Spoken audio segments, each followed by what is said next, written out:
I was scrolling on YouTube like you might be right now, and I was on the DJI page. So DJI is a company that makes drones, mics, and they're excellent at innovating, and their AI technology is usually cutting edge. They have the best drones on the market, and they're always launching these amazing product videos. I was watching one of them and I went to look at the pricing for the product. Maybe a couple hours later, I am checking out my social media because I have some notifications. I scroll past a couple posts and then I see an ad and I'm like, DJI? I've never seen a DJI ad before. So this was a telltale sign that the browsing history from earlier, a couple hours earlier, had made its way to my social media feed within hours. How did they know? Is somebody watching me? Is somebody listening? If you know, tell me. Well, I was curious enough to look into it. I found out about targeted ads. So targeted ads is the process of sending advertisement to a specific person based on your interests. And this is happening across the entire internet for everybody all the time. But still, how did they know? Like, I didn't buy anything. Okay, I might have gone on the DJI website. I looked into it, I looked at the price, and then I closed the page. You know, out of my budget. I know my means, and it was above my means. But still, how did they know? I did some more digging, so I'm here to talk about that, because for me, that experience was a little bit concerning. I don't want everything I Google or research being served back to me as an ad. How can I protect myself against something like that happening in the future? So targeted ads, as it breaks down, there are 4 steps. The first is data collection. The second step is data cleaning and audience segmenting. Targeted ads, which is the key step that we all see. And the last is retraining the entire process using the engagement for targeted ads. Let's call this retargeting. So I'll repeat that again. It's data collection, audience segmentation, ads targeting, and retargeting. During the data collection step, which is what happened to me while I was just browsing online about DJI drones, I landed on the DJI website and also Googled the drone I was interested in that was being released. DJI has some amazing technology and they're always releasing great product. So this was just one of them. And as I'm browsing, somewhere, somehow, there was a cookie for one of these websites, somehow, Meta, because I saw my ad on Instagram, had some cookies in there that was able to collect my traffic. And these companies do this to understand what are your demographics, where are you located geographically, who's in your friend group, what's your social class, what's your income class, based on your hobbies, your shopping interests, and that sort of thing. Are you into music? Are you into sports? Are you into swimming? Are you into TV shows? Are you into knitting? Are you into concerts? All the data that can be collected about your traffic and what you click, how long you spend on certain website, whether you buy anything on certain website, all that information is collected in the data collection step. So every single day, data is being collected. We opt into this in the form of cookies, and these are not the cookies we eat. These are cookies that the site collects. It's like, allow all cookies. I'm like, what is that? What are the cookies? The cookies are what is being collected for targeted advertising. So if you're ever opting into, especially the third-party one,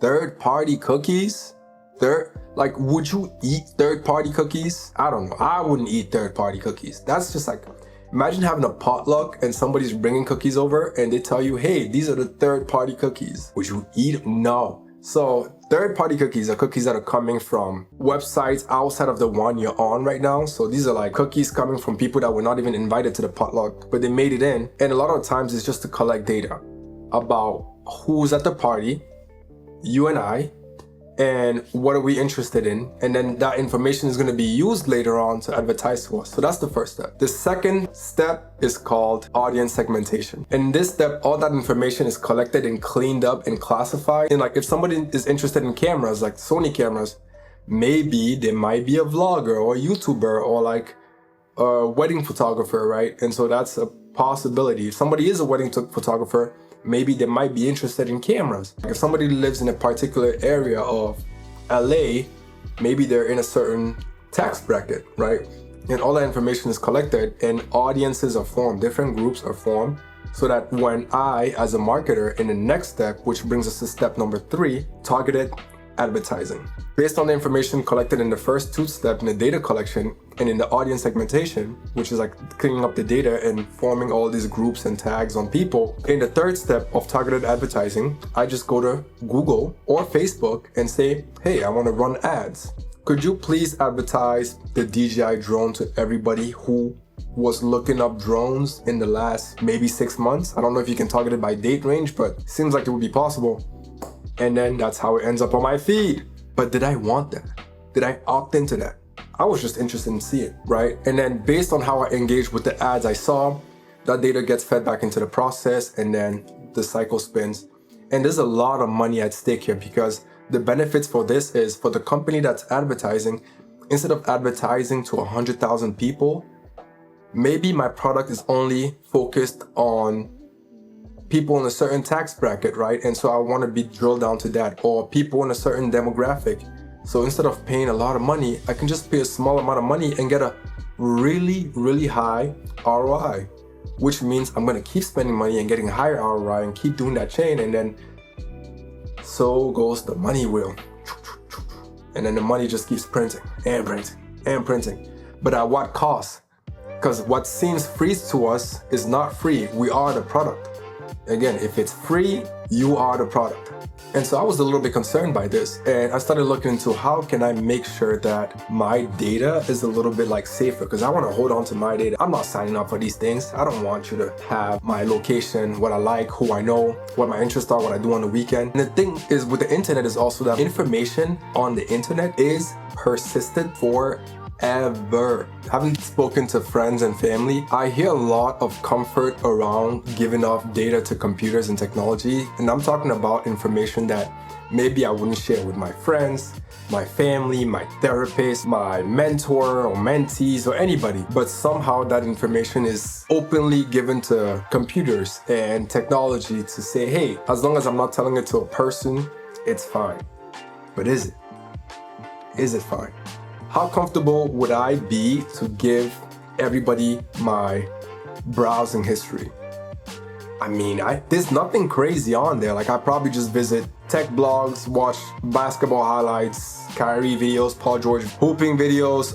I watch, I don't know, Jubilee debates. Again, I have like a pretty normal browsing history, but would I like the entire world knowing when and what time I watch Love Island? No. So particularly, no, I'm not interested in having my entire information being out there. The kind of freeness with which we share information with computers, especially since computers don't forget. Like I can tell my friend something, and especially if he's a male, he's gonna forget it by like the end of the week, right? But if I'm telling a computer something, AI something, oh no, that information is persistent. It's persistent and it's replicated on multiple servers. So it ain't going anywhere. It is there forever. The server can crash, the region can crash. That data will still be saved.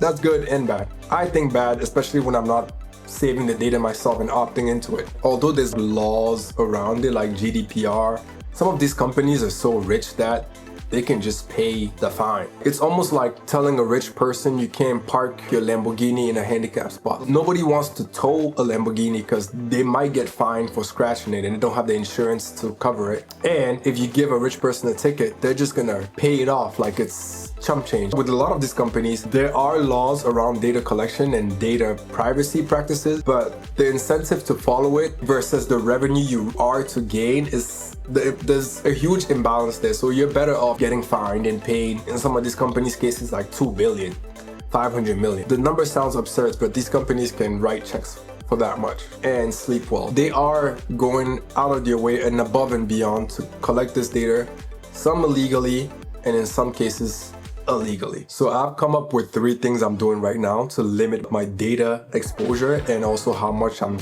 targeted as follows. 1 is using a private browser, a browser that encourages privacy. So browsers have private mode. I'm not talking about the private mode.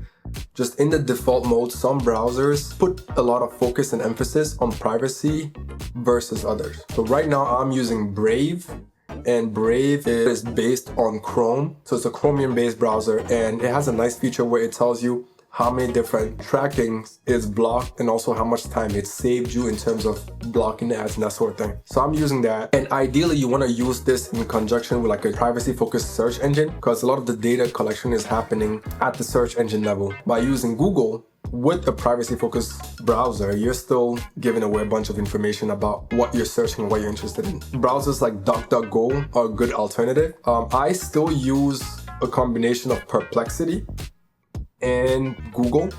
I use Perplexity when I'm using something that's very broad and general and widely popular. And I use Google when I'm looking up something that's very niche, because the search results are just that much better. They've been indexing the entire web for the longest, right? But it comes as a cost, and that is your data. Next thing I recommend doing is installing an ad blocker. So using a Chromium-based browser, I think the most popular one I've seen so far is Origin Ad Blocker, I think it's called. That one works great. Use it, install it, and I think it should be available on other browsers as well.